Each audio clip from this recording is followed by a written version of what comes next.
If you're wondering why Tesla stock is up 4.5% today, well, you came to the right place, because this is some secret news, if you will, that nobody's talking about. That is clearly a big deal. And I encourage you to share this video with a friend, a buddy, a pal on X, wherever you want to spread this information, because this is big news, not just for today, but this is big news for possibly the next couple of months.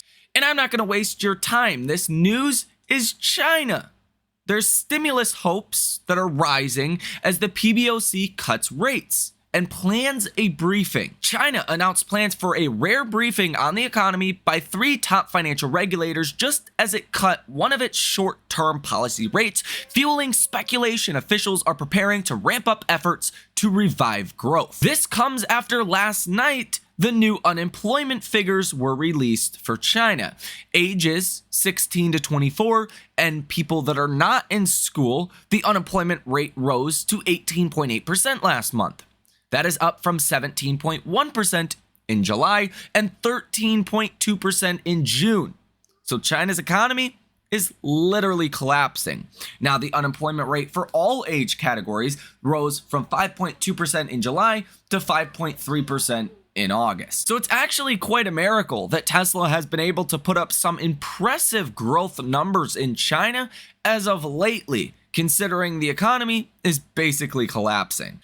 And if China's doing this strong over in China with the economy literally collapsing, then, I mean, how's Tesla going to do if the economy gets better? If there's stimulus efforts, if financing becomes even cheaper for Teslas? Well, clearly, Tesla's going to do better. Now, Tesla's strength over in China is somewhat subjective, okay? Because Tesla China did not do that well throughout kind of the first part of this year. But as of recently, Tesla China has been on fire. Collectively, year to date, the first 37 weeks of this year, Tesla China has delivered at least 423,987 vehicles. Year to date, the first 37 weeks of 2023, Tesla China delivered 416,874 vehicles. That is year-over-year growth of about 2%. So it's okay considering China's economy.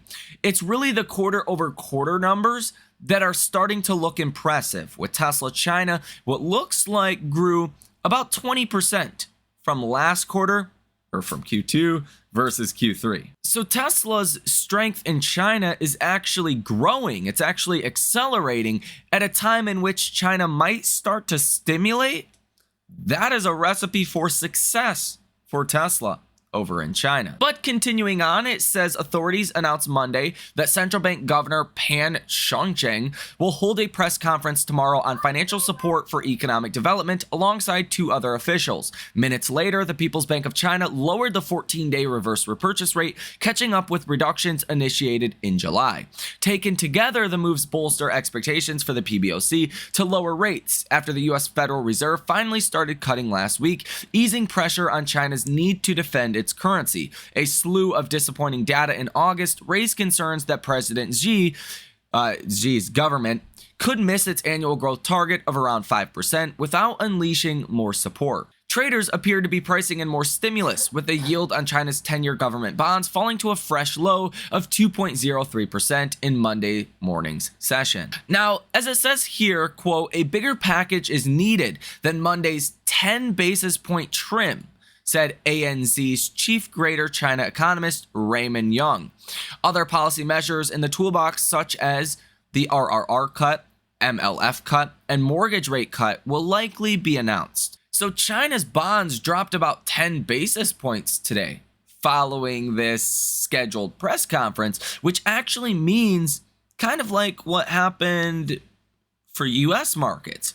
In anticipation of policy change from the Fed, 10-year Treasury yields fell a lot, and that eased up financial conditions before there was ever a policy change announced. And that's kind of like what's going on over in China. Yes, we're expecting more stimulus measures. Yes, we're expecting, a bigger stimulus package, if you will. But today, things actually eased up in China a little bit. Now, for Tesla specifically, Tesla is offering 0% financing over in China. So who does that really benefit? That benefits Tesla. Now, Tesla is buying down less interest rate today for Teslas they are selling today than for Teslas they sold just yesterday. So that means higher margins. And that's the big reason why Tesla stock is doing so well today. It's really has nothing to do with anything else. Because generally speaking, markets are really not having a great day. The Russell 2000 is down 0.37%. NASDAQ is up 0.1%. Almost the same for the S&P 500.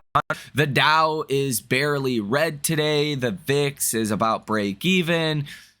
There's nothing happening. And that really makes Tesla today much more incredible. 10-year treasury yields actually rose in the beginning part of the day today, and now they are starting to fall. 10-year treasury yields are still up though, about 1.5 basis points. And I said at the beginning of this video, this was somewhat secret news because I haven't seen anyone else talking about this. But this is the reason that Tesla is outperforming so much today. Like a 4.5% move higher for Tesla is a pretty damn good day for Tesla. And this is the only justifiable reason for it. And again, with China potential stimulus measures, this could be a boost for Tesla for weeks, if not months to come from here. If things do start to project, better times ahead, via some of these stimulus measures over in China, that's going to have a positive impact on Tesla for a while, much the same way as Tesla stock has been negatively affected by the weakness in China for the last couple of months. Really, like the last year, China has not been doing well, and that has been a negative headwind for Tesla stock. Now, we do have some other smaller Tesla stock news that I also want to share, as well as look at the option activity and the wicked high amount of shares that are actually being covered today. Yes, short sellers are actually covering a large chunk of their short positions. First up, it's being reported that battery giant Northvolt is cutting 25% of its entire workforce in cost-cutting drive. That is roughly 1,600 employees that will be let go, including 1,000 positions at its factory in Schalashvi in the north of the country. And in the latest ranking of auto groups, digital performance from consultancy Gartner shows that Toyota, Volkswagen, and General Motors have fallen further behind Tesla and Chinese rivals in developing critical software to power their vehicles. Tesla is ranked number 1. Only 3 legacy car makers, Ford, GM, and BMW, make it in the top 10, while the rest are dominated by NIO, XPeng, and BYD from China, and US startups including Tesla, Rivian, and Lucid. Tesla has officially made $250 order deposits refundable in Quebec. Tesla's FSD V12.5.4 started rolling out last night for the first time, both Hardware 3 and Hardware 4 vehicles included. The release includes a new larger radius for actually smart summon, and vision-based attention monitoring with sunglasses has also finally launched. Rivian Gen 2 production is slowed down due to issues